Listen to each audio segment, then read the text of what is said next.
perasaan aku senang lah Pak. Bapak Jairo nak membonceng aku. Viral, ibu hamil ngidam minta dibonceng bupati. Setiap ibu hamil memiliki keinginan atau mengidam hal yang berbeda-beda.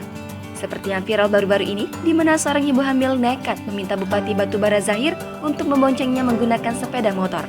Belakangan diketahui, wanita tersebut bernama Wulan Ramadhani, yang sedang hamil 8 bulan melakukan live streaming di akun Facebooknya Wulan Ramadhani.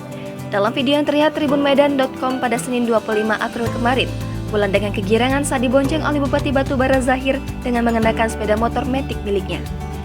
Terlihat juga, Zahir berbicara dengan warga dengan mengatakan bahwa Wulan meminta dibonceng karena sedang mengidam. Saat dijumpai, Wulan mengaku nekat melakukan hal tersebut akibat ngidamnya yang melihat Bupati Zahir saat berkunjung melakukan safari Ramadan ke kampungnya di Desa Bandar Rahmat, Kecamatan Tanjung Tirang, Kabupaten Batubara. Ia mengaku ngidamnya tersebut datang seketika saat Bupati Zahir sedang berkunjung ke desanya. Ia merasa senang karena keinginannya tersebut dapat dikabulkan.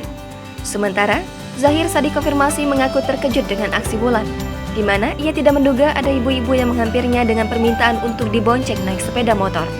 Ia mengaku awalnya datang ke kampung tersebut untuk melihat keberadaan kampung nelayan yang tidak pernah dikunjungi oleh pemerintah sebelumnya. Jangan lupa subscribe, share, komen, dan like ya!